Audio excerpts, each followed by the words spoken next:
Pues hoy estaremos siguiendo la lectura cronológica y como lo pueden ver en su pantalla, siendo septiembre 30 ya, vamos a hacer lectura del Salmo 107, del Salmo 116, 118 y 125. Esa lectura seguramente usted la estará realizando durante el día, seguramente algunos ya lo hicieron, pero qué bueno que podamos por el Espíritu Santo enfocarnos en una palabra que nos permita preparar nuestro corazón para iniciar un nuevo mes. Y la mejor manera de iniciar un mes es la mejor manera de iniciar un mes bien es terminarlo bien.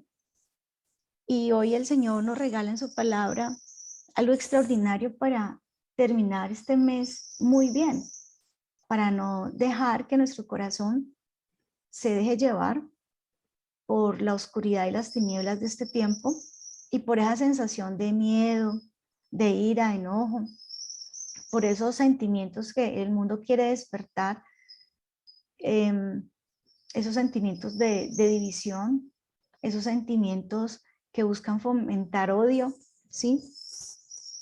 No, al contrario, el Señor nos está preparando para amar más, para tener mayor misericordia, para perdonar, porque hay que perdonar.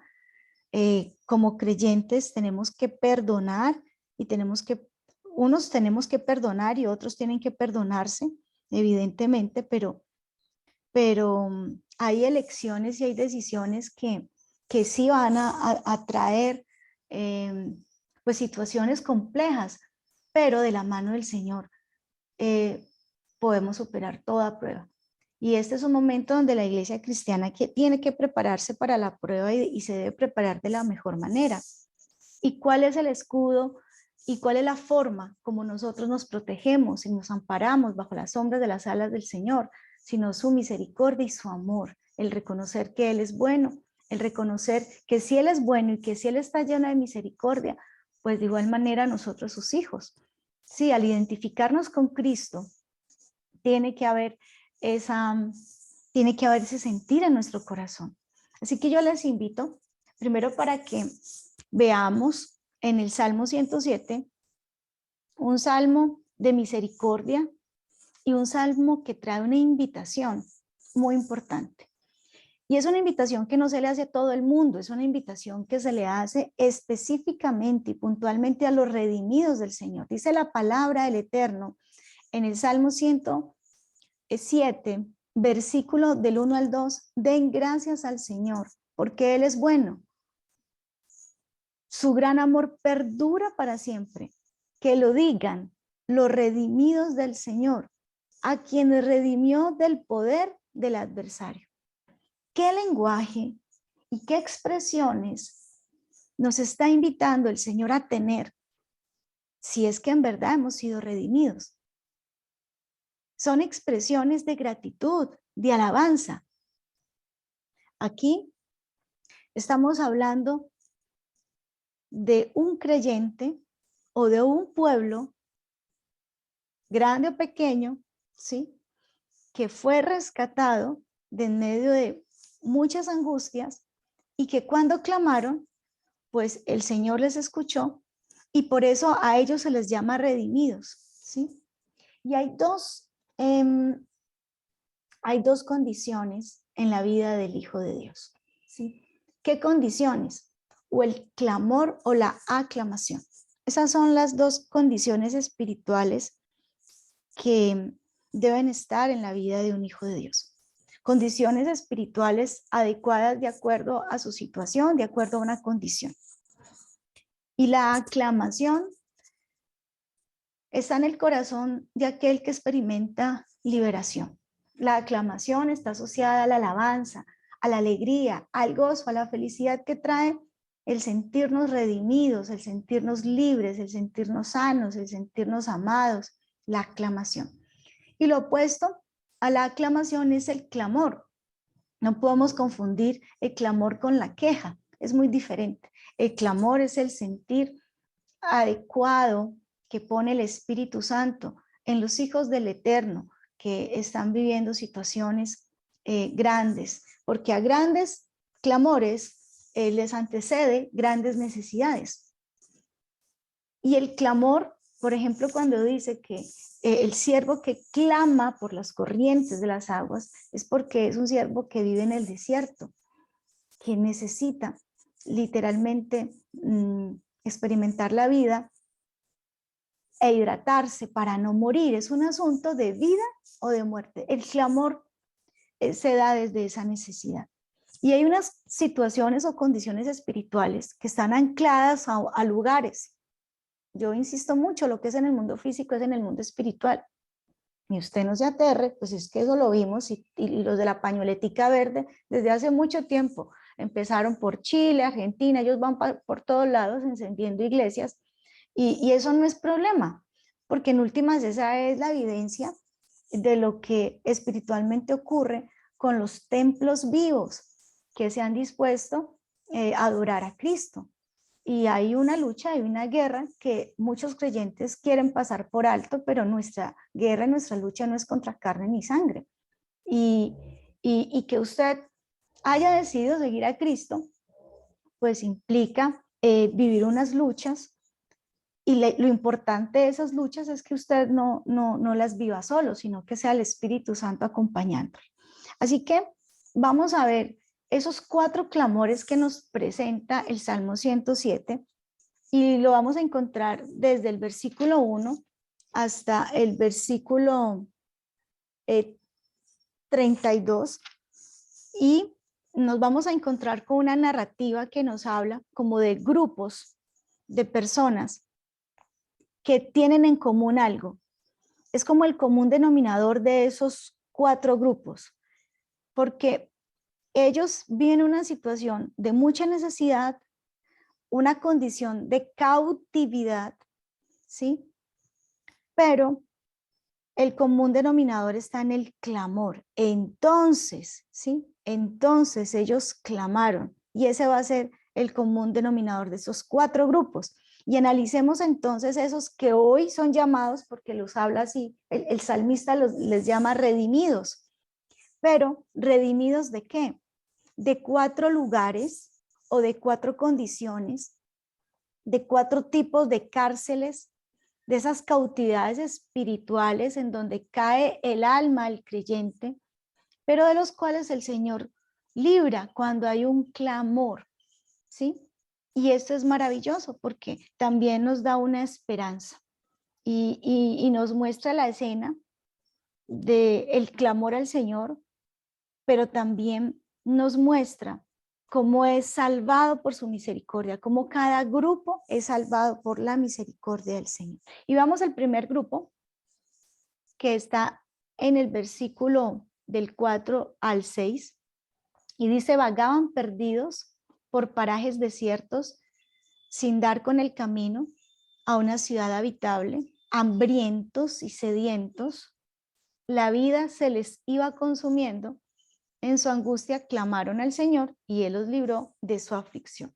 Aquí estamos hablando del primer grupo de personas que son los perdidos sin camino, ¿sí?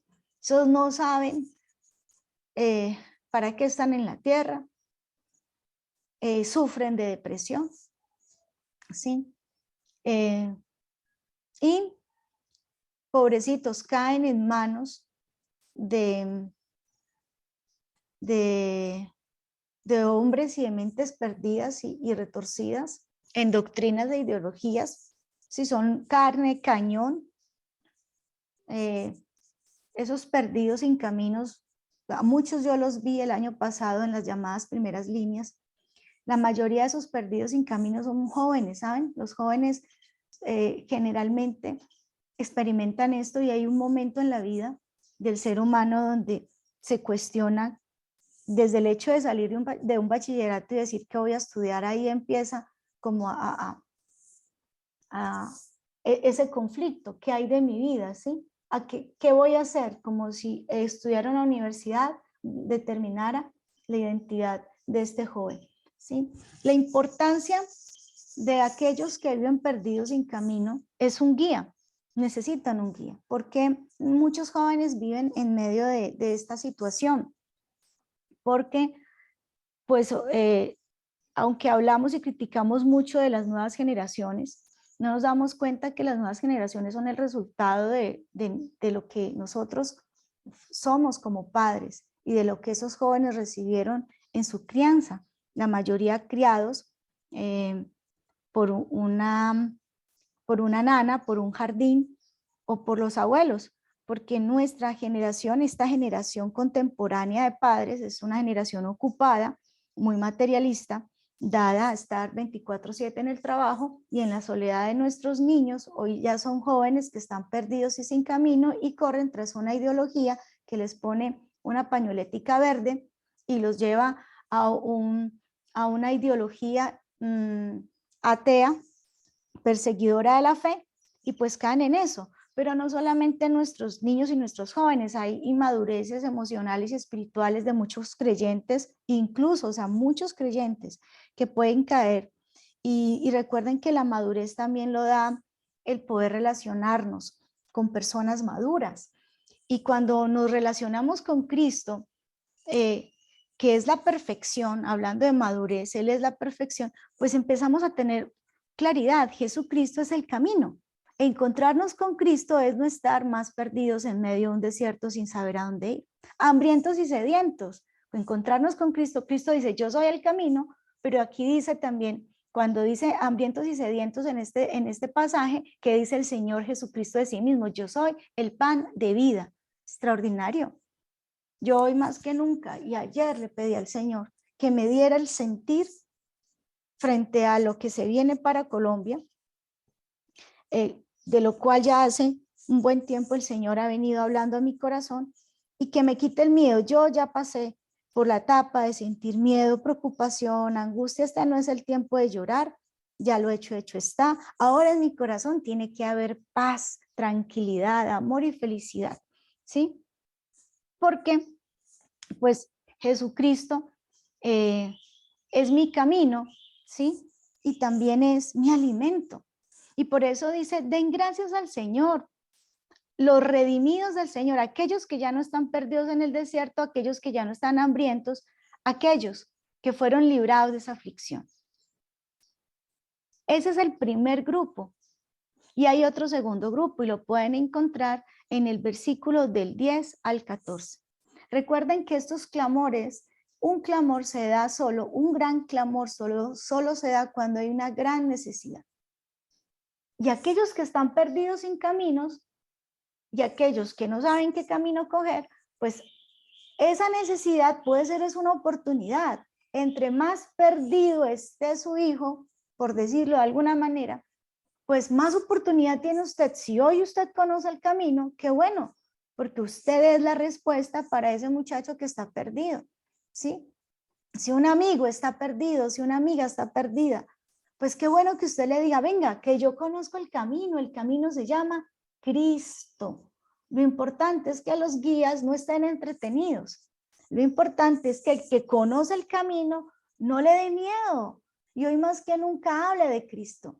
Este es el momento de evangelizar. Este sí es el momento de salir a mostrar el camino para aquellos que están perdidos. Pero hay otro grupo que, como les decía, está en el 10 al 14 y dice, afligidos y condenados, encadenados, habitaban en las más densas tinieblas, por haberse rebelado contra las palabras del Señor, por menospreciar los designios del Altísimo, los sometió a trabajos forzados, tropezaban y no había quien les ayudara. En su angustia clamaron al Señor y Él los salvó de su aflicción, los sacó de las sombras tenebrosas y rompió en pedazos sus cadenas. Les quiero aclarar algo al respecto.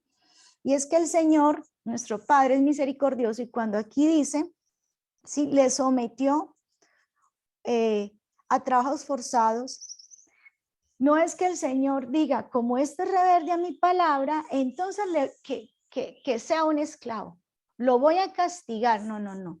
Hay una cosa que se llama ese libre albedrío, donde el temor que tiene que haber en cada uno de nosotros es que el Señor pues no me abandone en mi obstinación y en mi necedad y en mi terquedad de no aceptar su palabra. Porque resulta que aquí lo que ocurre es que pareciera que este grupo de personas no quiso recibir el consejo de Dios, no quiso seguir las ideas, ojo, las ideas, la ideología del Señor Jesucristo, rechazaron los principios de Cristo. Y al rechazaron, pues simplemente el Señor los dejó, es decir, usted quiere seguir bajo las corrientes ideológicas de este mundo, pues hágale, yo no le insisto más, hágale, ¿sí? Y tras esa decisión personal, libre y consciente de aquel que no quiere seguir el consejo de Dios, pues viene una esclavitud, y es una esclavitud de tipo espiritual, donde prácticamente aquí estamos hablando de tinieblas, es decir, aquí ya hay presencia del mal. El primer grupo estaba perdido, desorientado, pero aquí ya hay presencia espiritual, una presencia espiritual oscura, pesada. Aquí hay una esclavitud, ¿sí? Estos son los esclavos, sin luz, sin claridad. A propósito, el Señor Jesucristo de nuevo nos dijo, yo soy la luz del mundo. Hay esperanza para aquel que está en las densas tinieblas. Pues mire, yo quiero decirle y recordarle que el Señor Jesucristo nos habló a nosotros y dijo, el pequeño vendrá a ser mil y el menor un pueblo fuerte. Aunque las tinieblas cubran la tierra sobre nosotros, vendrá luz. Usted es la luz del mundo. Usted es la luz del mundo. Si Cristo está en usted, usted es también luz. Ahora, ¿qué dice el pasaje? Den gracias al Señor por su gran amor en el versículo 5. Porque Él hace añicos las puertas de bronce y rompe en mil pedazos las barras de hierro. Por supuesto que cuando clamamos a Él desde las más densas tinieblas, el Señor sale a pelear por nosotros. Y el Señor destruye toda fuerza, por fuerte que sea, por poderosa que sea, cuando se trata de ayudar a uno que le está clamando, el Señor pelea nuestras batallas. El tercer grupo habla de una enfermedad, ¿sí? Dice que todo alimento, en el versículo 17, todo alimento les causaba asco. Llegaron a las puertas mismas de la muerte. En su angustia clamaron al Señor y Él les salvó de su aflicción y envió su palabra para sanarlos. Ahí habla de sanidad, y así los rescató del sepulcro. Den gracias al Señor por su gran amor, por sus maravillas en favor de los hombres. Este es otro tercer grupo que sufrió entonces una enfermedad. Sin embargo, cuando clamaron al Señor, Él solo mostró misericordia. Y seguimos hablando del cuarto grupo, que lo encontramos en el versículo 23. Y se hicieron a la mar en sus barcos para comerciar, surcaron las muchas aguas. Qué interesante todo esto. Y allí, en las aguas profundas, vieron las obras del Señor y sus maravillas. Habló Dios y se desató un fuerte viento que tanto encrespó las olas que subían a los cielos y bajaban al abismo. Ante el peligro ellos perdieron el coraje, como ebrios tropezaban, se tambaleaban. De nada les valía toda su pericia.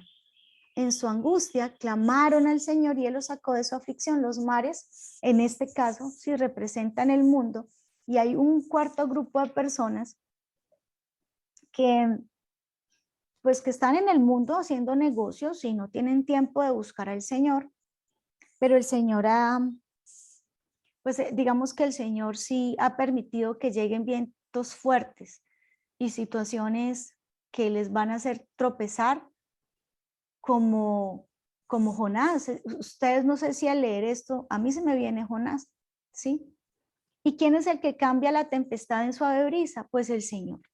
Dice el versículo 28, en su angustia clamaron al Señor y Él los sacó de su aflicción.